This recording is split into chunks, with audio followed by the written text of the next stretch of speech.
Despite the overall state of Destiny 2 not being the best right now, it's rather ironic because the actual in-game sandbox has never been more excellent. So many different builds are extremely viable now, and the variety on offer is truly wonderful. And on the channel, I've done my best to bring you guys as many of these builds as I can. And just for some examples, Stasis, Solar, and Strand Titan are extremely hot right now. Solar, Arc, and Void Warlocks are also eating really good with recent sandbox adjustments. And Hunters, well, actually there's not too much variety on offer, but that isn't to say you hunters out there don't still have some seriously solid builds. However, while all of these builds are strong in their own right, sometimes you just want to know what the absolute best build in the game is for any given situation, because there's nothing wrong with doing everything as efficiently as possible. So today I'm going to take you through what I believe are the single best builds for each and every class updated for the Edge of Fate sandbox heading into Renegades, taking into account all of the recent changes and adjustments, and discussing why they are so strong in the first place. And this time it's rather interesting to compare to our last entry in the series a mere 7 months ago, because truthfully quite a lot has changed since then, such as the gutting of Consecration Titan, additive melee stacking being introduced, a whole new stat system, the list goes on. So without further ado, let's begin with the best Warlock build in the game by far, the Prismatic Buddy build. And if you enjoyed today's content, then a like and subscribe is greatly appreciated. But before we get started, this video is sponsored by Raycon, and today they've invited me to talk about their essential open earbuds. And this Black Friday and Cyber Monday, you can save up to 30% off on all Raycon audio products. Honestly, these earbuds have become my go-to for my daily non-Destiny chores. They're sleek, smart, and way cooler than your average earbuds. Raycon's essential open earbuds deliver crystal clear sound while also keeping your ears open, sitting just outside your ear canal, so you can stay tuned in to your co-workers, traffic, or whatever's happening around you, without losing out on music or podcast quality. The open ear design makes for a comfortable, breathable fit that also provides fully immersive audio while keeping you aware, and the 36 hours of battery life give you days worth of non-stop listening. They never feel bulky, and the secure, personalized fit means they stay put, whether I'm at the gym, out on a walk, or just chilling listening to some Destiny 2 bangers.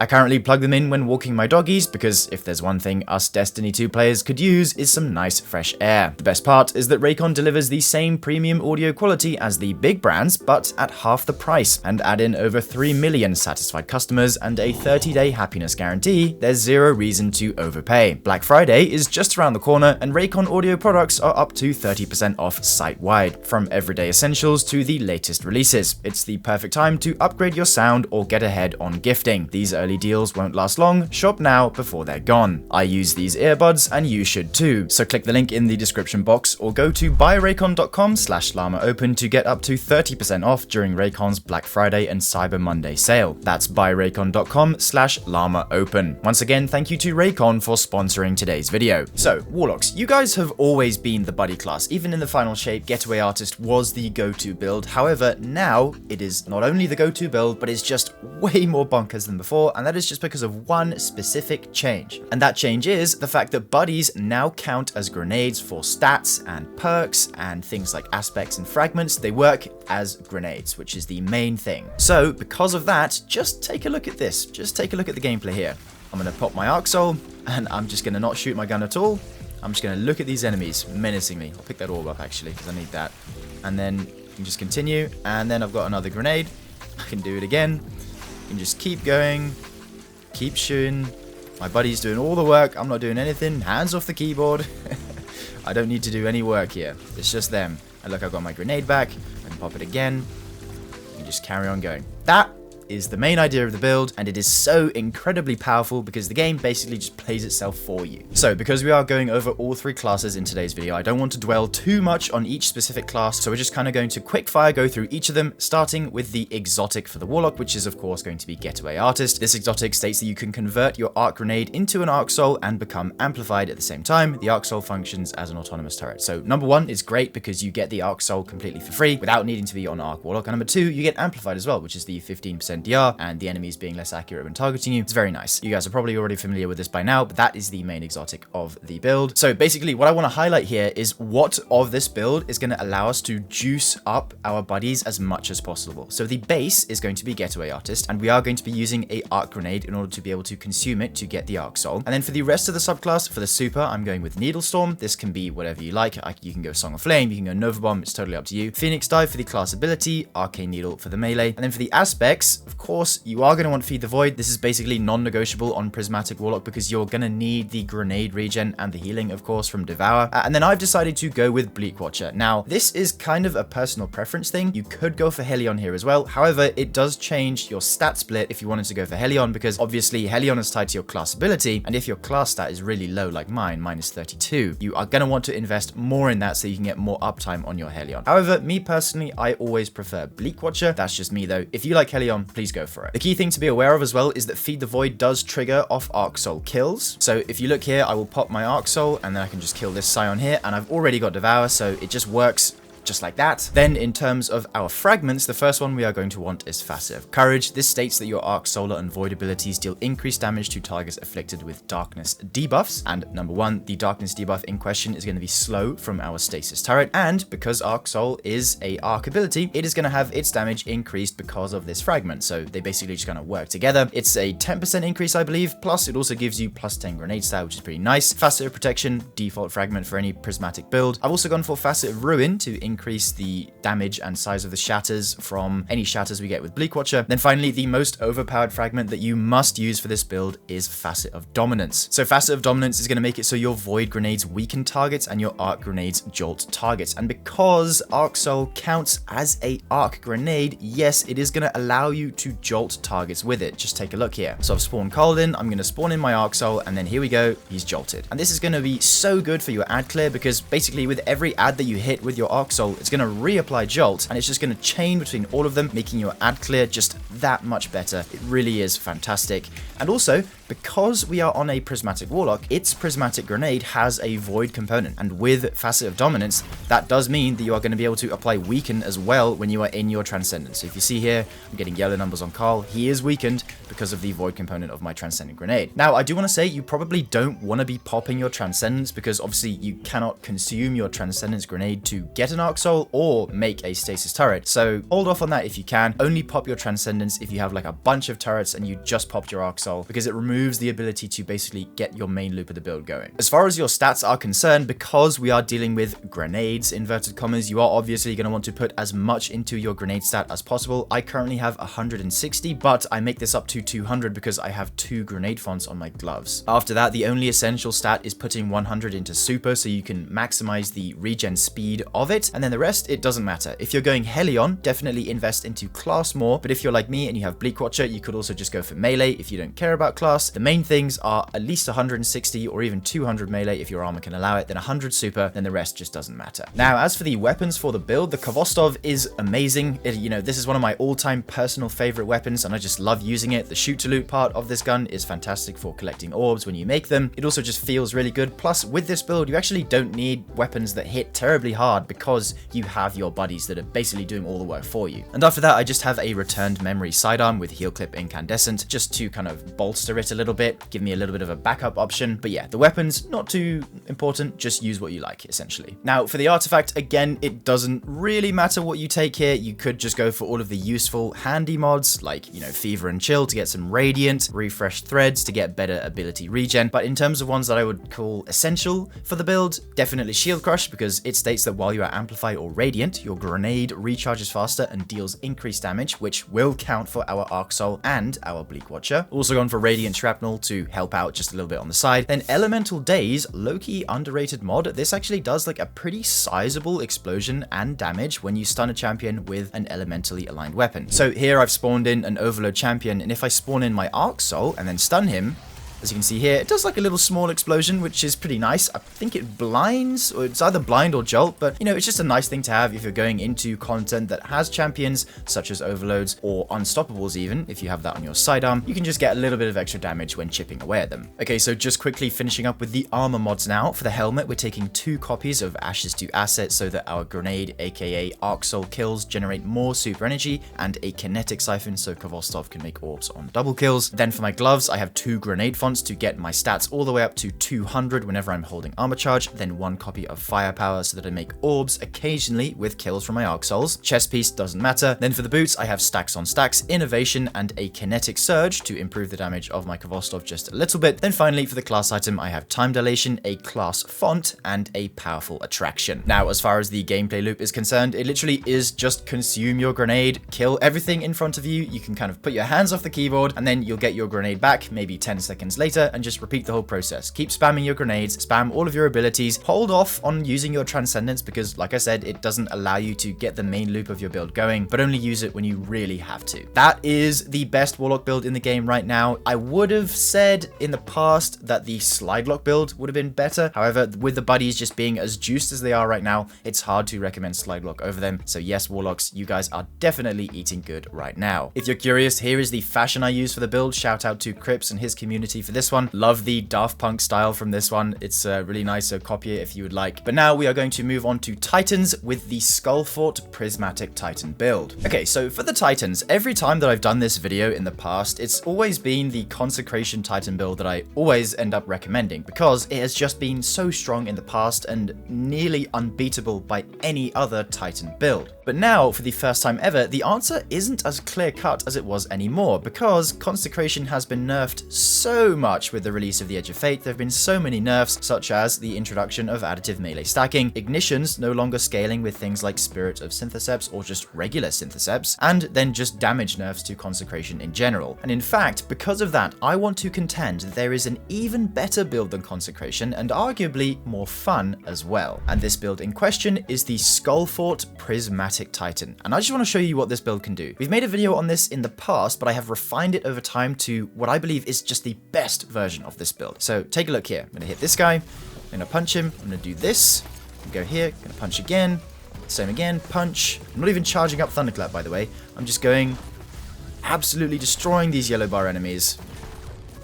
I can just keep doing that over and over and over again. So what you're seeing in front of you is a build that I believe is truly stronger than Consecration, if not on the same level. And like I said, I would argue it's just more fun to use because it's something different. So at the core of this build is, of course, Insurmountable Skullfort. This exotic is going to make it so your arc melees trigger health regeneration and fully restore a melee charge. Melee hits grant arc melee energy. So basically, getting a kill with arc melees, which for Prismatic Titan is going to be Thunderclap, will just give it back. And this melee already does a lot of damage. So the fact that you can get this back just for free for getting a kill is pretty bloody good. And we're going to go into why I think this is better than Consecration, but first let's just get some of the basic stuff out of the way. So for the subclass, of course, we are on Prismatic Titan like we always are. I've gone for the Thunder Crash Super. Again, you could go whatever you like here. Then I've gone for Thruster, Thunderclap, obviously, because it's only going to work with Thunderclap. Then my preference is the Shackle Grenade. Always go for a Darkness Grenade when you're on Prismatic Titan. I think it's a bit of a waste to go for a light-based grenade. Then for the aspects, you of course want Knockout as your first one. This is going to make it so critically wounding a target or breaking their shield infuses your melee attacks with arc energy and increases your melee range and damage for a short time. So this is going to be the main way that we get amplified and heal off of our melee kills. Then we have Diamond Lance, also gives us 3 fragment slots, and this is going to make it so whenever we get kills with stasis or with abilities, it's going to make a Diamond Lance which we can throw or slam into the ground. Fragments wise, it doesn't really matter what you go with here. There's basically only 2 or 3 essential fragments, so let me go over those first. The first one is Facetive Protection to give you that 15% DR when you are surrounded by enemies, also gives +10 melee. Then we're going with Facetive Courage, so your arc abilities deal more damage versus darkness debuff targets, which in this case could be Diamond Lances that you throw at enemies and you freeze them. And then finally, a pretty underrated fragment is Facetive Awakening. This will make it so rapidly defeating targets with light or darkness damage or super final blows generates an elemental pickup of the matching damage type. So that means we're going to be making plenty of Ionic Traces when getting kills with Thunderclap or with our Thunder Crash. And Ionic Traces, as you know, are a pretty good elemental pickup. They give a sizable chunk of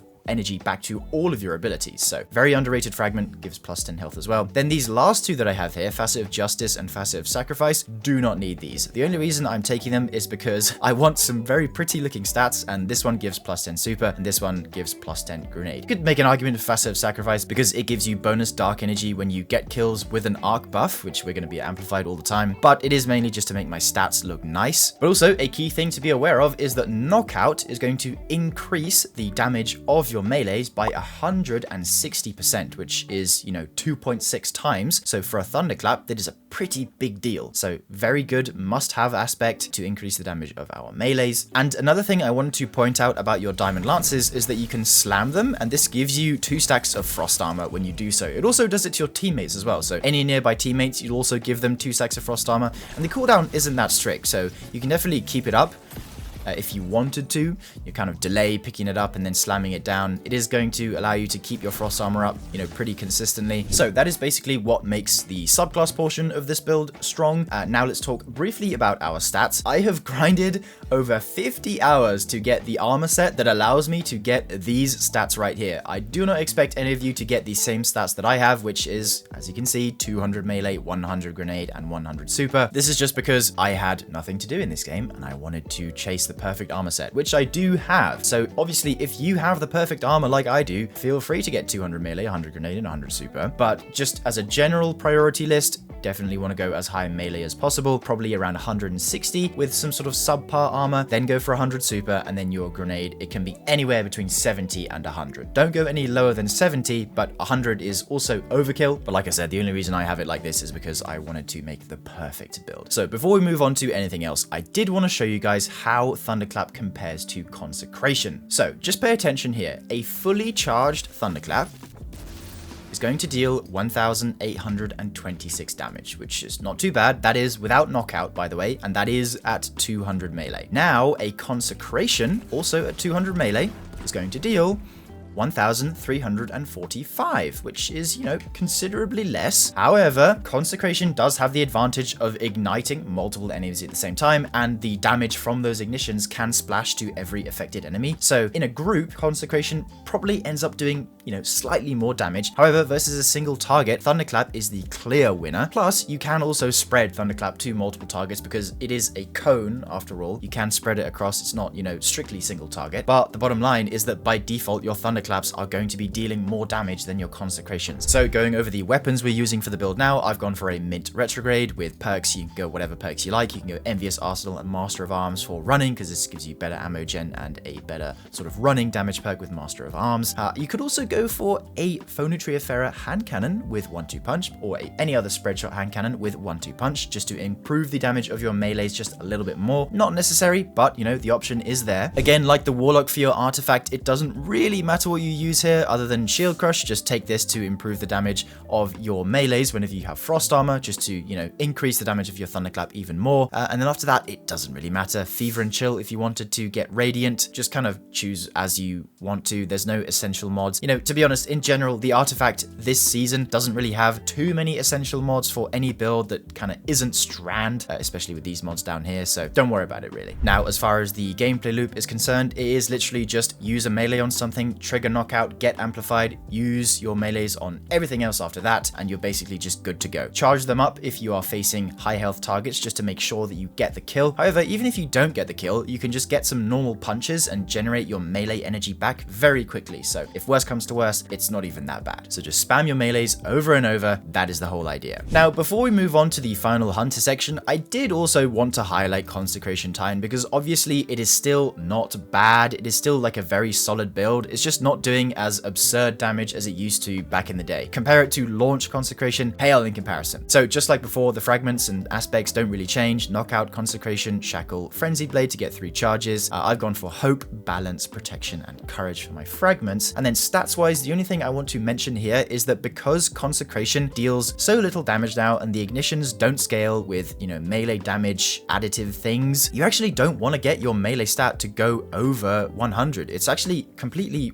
wasteful, matter of fact. The actual damage increase that you get from 200 versus 100 melee on a Consecration is, only a difference of about 12%, not 30%, because keep in mind, the actual melee damage part of Consecration doesn't account for the total damage of it. The majority or a good chunk of it comes from the ignition, remember, and ignitions don't scale with melee stat anymore, so it's not actually optimal to go above 100 melee stat. And actually, the stats you can see in front of you is what I would recommend to you. I would just go for flat 100s on everything that you can. I've gone for 100 melee, 100 grenade, 100 super, 100 class, and then weapons and health doesn't really matter. So that is basically what I would recommend going for on Prismatic Consecration Titan, but still, I would say that the Skullfoot build is better in my opinion. So the fashion I used is here on screen if you would like to copy and take it down for yourself, and as always, the dim links for all of these builds will be in the description. So now let's move on to Hunter, and for Hunter, I've actually got a little bit of a surprise for you. Alright, so Hunters, it's going to be really easy for me to come out and say that the best build in the game for you is just your Hoyle Certarachne Prismatic with the Grapple Grenade, Gunpowder Gamble, Ascension,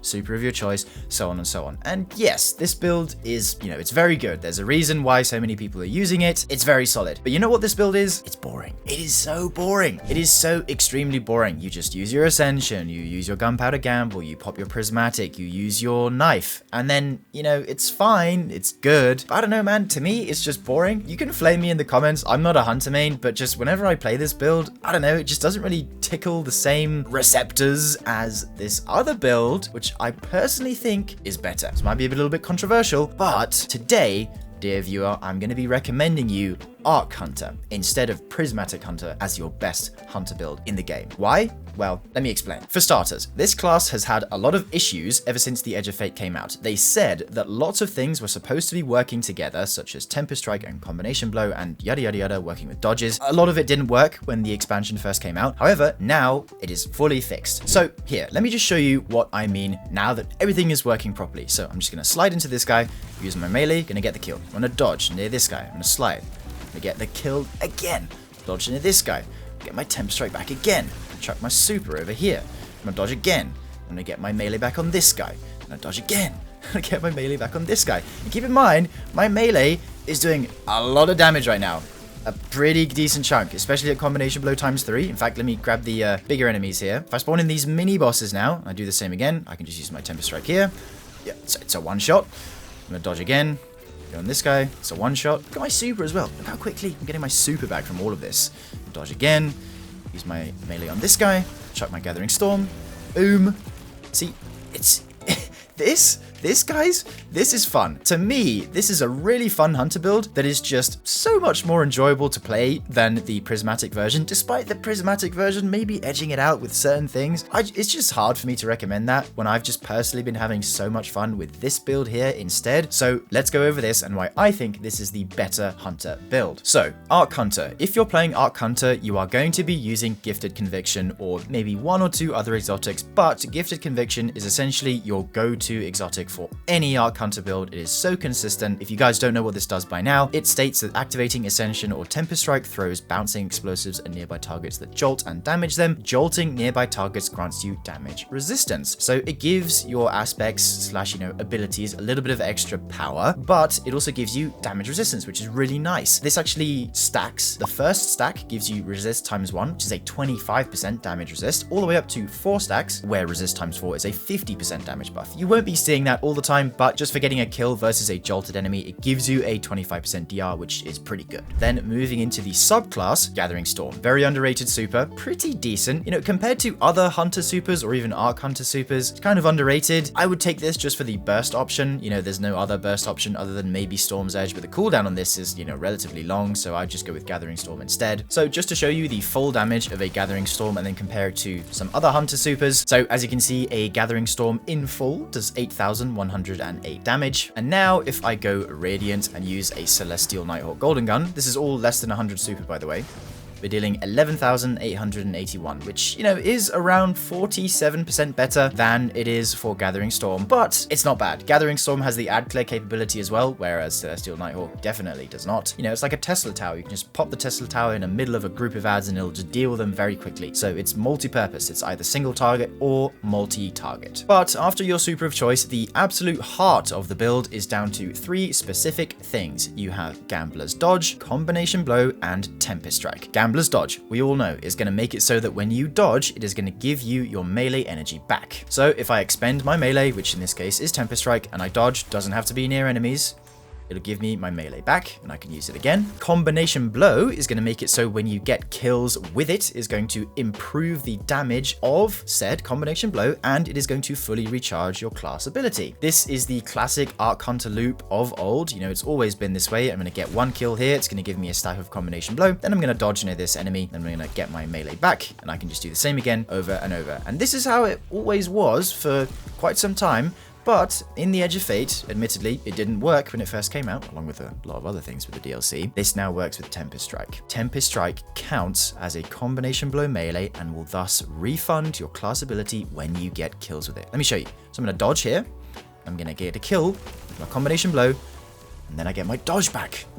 Finally, this is such an amazing interaction. And guys, this works with Ascension, because if you remember, I can't remember when this was, I think it was maybe episode Heresy, where they made it so Ascension inherits the properties of your class ability. So if I ascended with Gambler's Dodge, it would then give me my melee back. So just to briefly show you this, I will use my Tempest Strike on this enemy, and then I'm going to ascend near this one, and then it's going to give me my melee back. And then the same again, I can use my melee here, get a kill, and if I use my Ascension, doesn't have to be near the enemies, I can just keep the loop going over and over again. Now, this is a element of personal preference. You could go with Ascension here if you really wanted. Always use Tempest Strike, but me personally, I prefer going Flow State, just because if you use Ascension, you are going to be grounded less, which means that you're going to be using your Tempest Strike less. Now, if this is an issue for you, don't worry then. You can go with Ascension. It also gives you an extra fragment slot, gives 3, where Flow State gives 2. But me personally, I just prefer being grounded more often so I can use my Tempest Strike more often, but ultimately it doesn't matter. It is personal preference. Now, onto fragments. Let's quickly breeze through these. We have Spark of Resistance for a 25% damage resist when you are near 3 or more enemies. Spark of Amplitude, goated fragment for this build because it states that rapidly defeating targets while you're amplified creates an orb of power. This is on a 10-second cooldown, but it just means that you're going to be getting extra orbs because the one weakness of all of the Arc subclasses is that they don't have consistent healing sources outside of things like artifact perks. And because we don't have things like Defibrillating Blast from Heresy anymore, you're going to have to build into your health stat and ways of getting consistent orb gen to keep getting yourself, you know, topped up in an engagement. It's all good to have plenty of damage resist, which Arc Hunter admittedly does. You are still, though, going to need some way of healing, and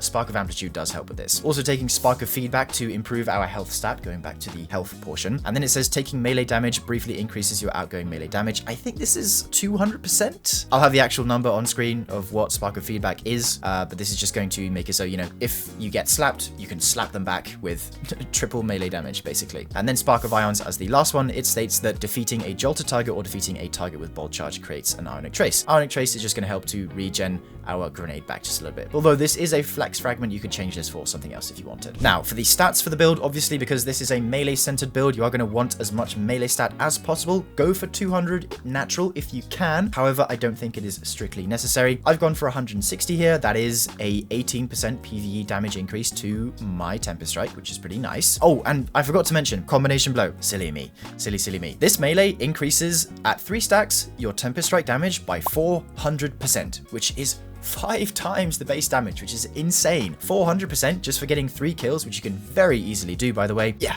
5 times melee damage. It's hitting like an absolute truck, even in like mythic Kepler content. It's really, really good. Anyway, back to the stats. 160 melee, yes, this is fine. Can go for 200 if you want to, doesn't really matter. But honestly, the lower you go, the more flexibility you get with your other stats. So as you can see here, I've gone for 100 super as well. Just go for 100 super on every build that you make, to be honest, guys. You're gonna need this just to get your supers back as quickly as possible. Then I also have 96 health, which means that from every orb that I collect, I get 67 health, which is essentially almost the same as old recuperation. So I'm gonna be healthy all the time, which is quite nice. Then after that, I have 50 class. Don't go any higher than 50 class, and I'm going to explain why. Okay, so the reason we have 50 class is because that's basically the minimum amount to get your full class ability back when you get a kill with your melee. So if I use my class here, I get a melee kill, it is almost enough to get me back up to my full class ability. But as you can see, the Ionic Trace topped it up there in that example. But if you use something like a class font on your class item, this will bring you up to 70 class, which is then exactly enough to fully refund your class ability. So you don't need to go any higher than 50. It is overkill. You can use those stats elsewhere, like health, melee, or super. Then grenade doesn't matter at all because the bulk of the damage from this build is going to be coming from your melee. So don't care about this. Don't care about this. Just 50 class, 100 super, high melee, high health as well. Okay, now as for your weapons, again, I've gone for mint retrograde, but these weapons are essentially just support pieces because the bulk of the damage of your build is going to be coming from your abilities, and the fact that they are infinitely cyclable and do a ton of damage means that you actually will never really need to use these weapons terribly often. My mint retrograde, I've selected it with the ammo gen roll of Envious Arsenal and Master of Arms. Then I've also gone for the VS Velocity Baton because why not? It's more orb gen, more health for an admittedly slightly squishy class, but you could swap this for a primary weapon if you really wanted. Then for the artifact, there are a few mods that actually matter a little bit here. I've gone for Threadling Proliferation to make my mint retrograde make some threadlings whenever I deal damage with it.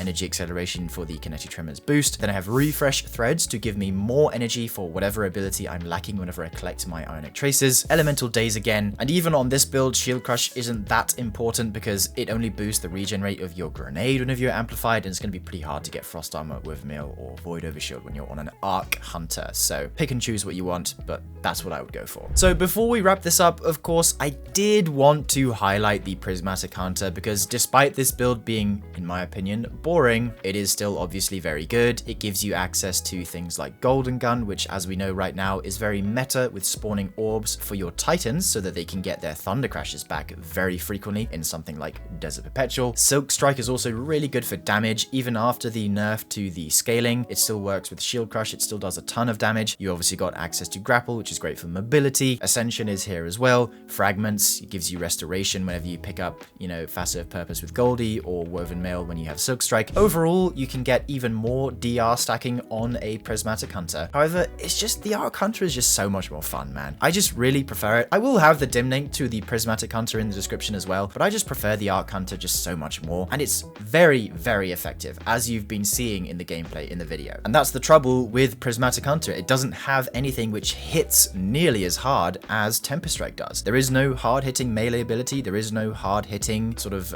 grenade as well, discounting grapple stacking perhaps, but Tempest Strike is better. Just go Arc Hunter, guys. Just go Arc Hunter. So circling back to the Arc Hunter, here are the mods. I won't really go too in-depth on these because it's just very default for melee builds, so pause and take a screenshot if you'd like, but the dim link will be in the description. And then finally, here is the fashion if you want to copy it as well. And like I said, dim link in the description if you want to copy it all hassle-free. So that about does it for my picks for the best build in the game for every single class. Of course, there is a little bit of variance between classes, like I mentioned with the Hunter and then with the Titan as well, but I think what I've recommended to you today will get the job done in most cases, even in your ultimate difficulty activities. Again, all of the dim links to these builds will be in the description, and yeah, that about does it for today's video. So thank you very much for watching, guys, and I will see you in the next one. Bye for now, dear viewer.